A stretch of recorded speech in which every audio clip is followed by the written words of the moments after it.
Logical-NDE. My name is Emily, and it is my pleasure to narrate the near-death experiences of those who have seen the other side. If you are new to our channel, welcome. For our regular viewers, please sit back and enjoy today's episode. Today's video was submitted to the channel by Sarah, as she explains having a Kundalini awakening in her 20s. Thank you for allowing us to share your experience with our audience. Hi there. My name is Sarah Elise Gordon, and I live in Toronto, Canada.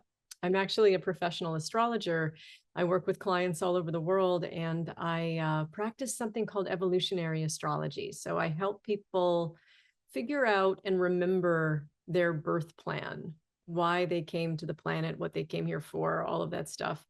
Um, and the reason why I reached out to you guys was because I have a story that I wanted to share with you, that I just really like to get out to more people. Okay. So this was a kind of a beyond the veil experience that I had when I was in my early 20s.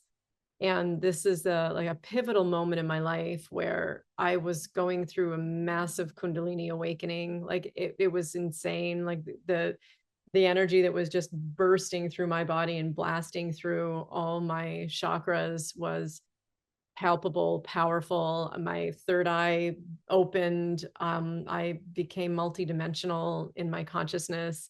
Um, it's very difficult to put into words, but at the time, it felt very normal and very natural and very safe for me to be going through this process. And one of the things that happened to me when this started to occur now, and just for a little bit of context, I was not a religious person at all. I was raised by an academic and an artist. My mom was an opera singer. My dad was a psychologist and a professor. And I was raised just in a very sarcastic, literal, analytical way. So I had no religious background at all and no spirituality to speak of. And so when I experienced a Kundalini awakening, I had no context for it at all. It was totally devoid of language with which to describe it, right? This force that just came pouring through my body and blasted out the top of my head. So the only reason why I felt comfortable with the process was because my soul came in. So my higher self came in and my intuition came online. And so I just really went into a state of understanding what was happening from a very kind of a universal place, or it's like, the age of my being stepped in and took control so that I was sure that nothing was wrong with me, right? Like, because there was plenty wrong with my personality. Trust me.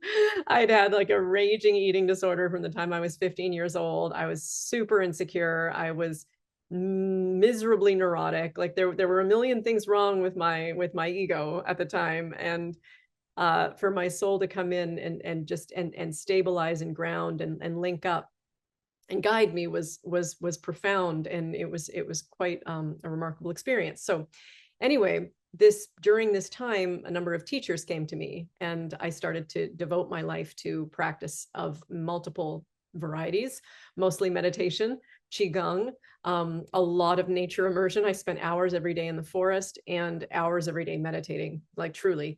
And because I realized that, all of this, I realized like life is just not as simple as what I had been trained to think it was, or what television had suggested, what the education system had given me.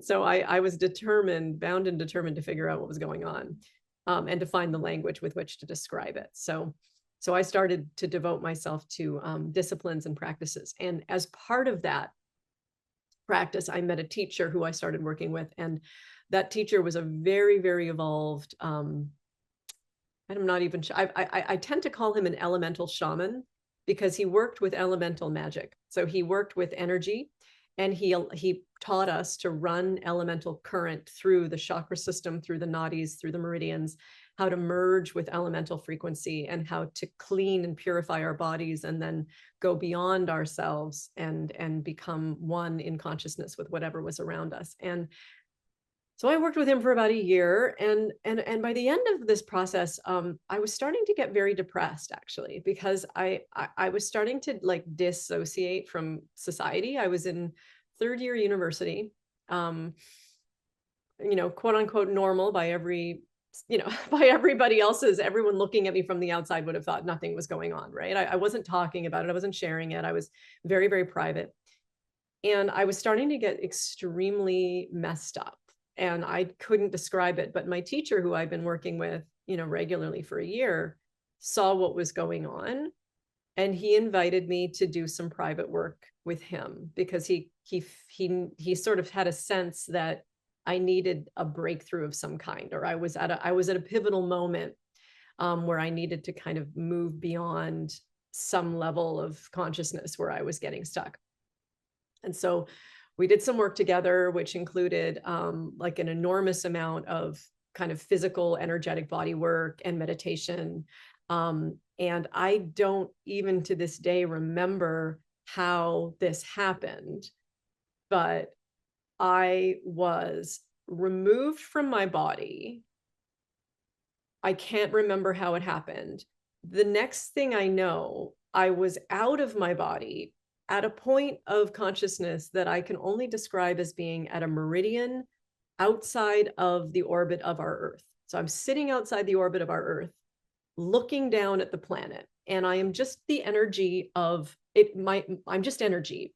And I feel like a hummingbird. I am vibrating like a hummingbird. This is what I feel like. I feel like the speed of my frequency is maybe even faster than a hummingbird, if that can even be possible. And I have a guide with me right behind me. I can feel a presence, like a very powerful presence. And this presence is with me. I can feel the weight of it, but I am also, I'm aware that we don't have any form. We don't have any body at this point. We're just consciousness. We're just, we're mind in a frequency formation of some kind. And I'm looking at the planet, and I can see the planet, beautiful, the Earth, gorgeous, beautiful Earth. And what I was given at that time is the vision that I want to share. I just want it to come out. I just want it to get out. I just want people to know it because it's so important. Okay. This is what I was shown. First of all, I was shown a vision of every single person on Earth. Every single person on Earth. I was aware of every point of light, of every person as a point of light. And what I was shown is that in each of us, in each one of our individual selves, there is a radiant core of light energy that runs the vertical line of our body. It runs all up and down our spine. It comes out the top of our head, and it goes down into the center of the Earth. So it's like we're on an axis of light, and each one of us has this individuated axis of light that is our unique self.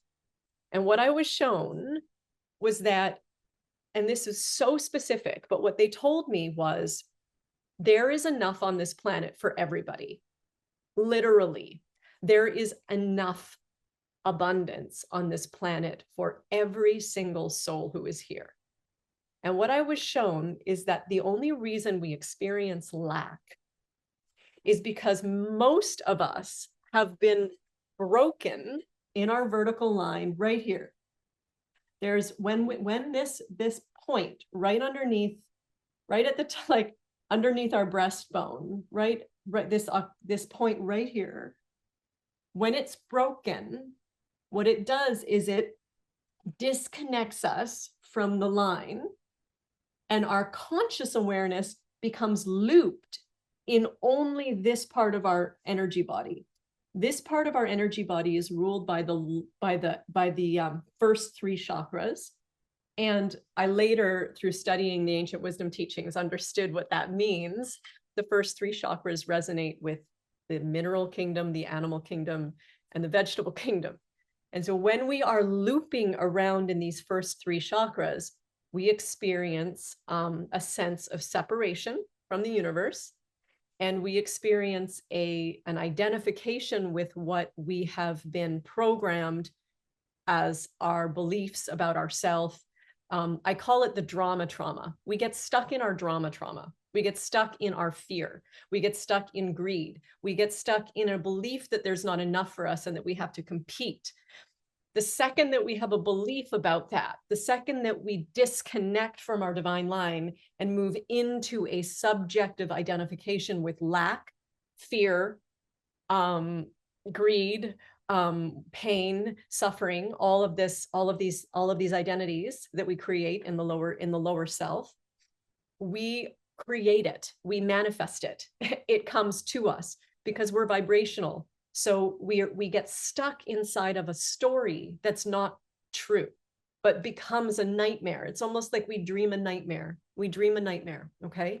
And what I was shown by this beautiful creature, this being, this whatever it was, this guide, was that all we have to do, and it's very simple, is literally stand up in our line and take our place in our self. That we, all of us, have the power to individuate into our truest nature and come into alignment. Click, click, click, click, click. The whole spine lines up. The occiput opens. The higher self comes in. The higher mind opens up. The heart opens up. And we become a perfect balance between the lower animal nature and the divine nature. It's all one. There's no separation. There's literally none. It's just we forget and we perceive that we're separate. And in that perception, we perpetuate harm, or we perpetuate lack, or we perpetuate suffering. And I was shown that if everybody stands up into their divine line and articulates their alignment, that what happens is you become who you are meant to be. And your specific frequency will draw to you every single thing you need effortlessly. It was a spiritual economy lesson on such a grand scale. And it literally, they showed me what would happen if everybody stood up and took their place inside themselves. And what I was shown is that energy will redistribute all over the planet. Energy will just naturally redistribute. Everything will become perfectly balanced, and everybody will get what they need. That there is absolutely no way that this universe was ever designed to experience a sense of lack. It's out of natural flow. It does not happen when you're in your natural flow. It does that is an impossibility. So, and it's caused by others who are out of their natural flow, by the way. So, you know, I'm sure it's a little complicated, but I'm just sharing with you what I was given. Okay. So this was the lesson that I was given, this economy lesson on this grand scale. I was shown what happens, why we create lack, why we create suffering and separation, the break. And then I was shown what will happen when it resolves and when it balances out. Now I was turned, okay? So I was turned away from the planet and I was facing out into the universe. And then it gets a little weird, but I can describe what I remember. I mean, this was like 25 years ago. So what I remember is that all of a sudden my perspective shifted, and I was shown that the universe that we're a part of is shaped like a giant lemniscat, or a figure eight, a giant figure eight. And what I was shown is that our galaxy, our place in this huge kind of metaverse, is coming into the center of the two circles that make up the figure eight, the center of the lemniscat. And that we are gradually, or not so gradually, we're literally, like, this was 1996 when I was shown this, we were being brought into the center point of these two huge dynamic circles. And in the center, I watched as our planet came into this central zone and entered into this emptiness, or this, I called it the noosphere. It felt like a time when we would be going through this kind of emptiness, or almost like a nothing zone, where there would be almost this pure potential space, right? Where there would be a dark, it would feel like we were going through the dark, but only because there was a lack of light. It wasn't because it was darkness. It was just because it was empty. And then suddenly on the horizon, I saw, as we approached the next circle, the next cycle, the next big meta cycle, the next circle in the figure eight, there was this light that began to rise on the horizon. It was like the dawning of a new day. And the light, as it was dawning, it started very small, like almost a tiny little crack. As we came forward through the dark, the center. And as we came forward, the light just began to rise and become more and more and more incredible, blinding, and powerful. And what I was told was that there is no way we won't be going through this. This is coming, and this is our enlightenment. And that we're entering a time of amazing light on the planet. And that this age or this era or this turning is inevitable. And that it's near. It's here. And then that was it. And I was back in my body, back with my teacher, and I was quote unquote normal. Well, I was never normal again, actually. That one sort of tipped the scales for me. After that experience, I left society for a little while, and then finally kind of came back in and got back to quote unquote normal, went to school, got a degree, got into work, stuff like that, had a family, all that.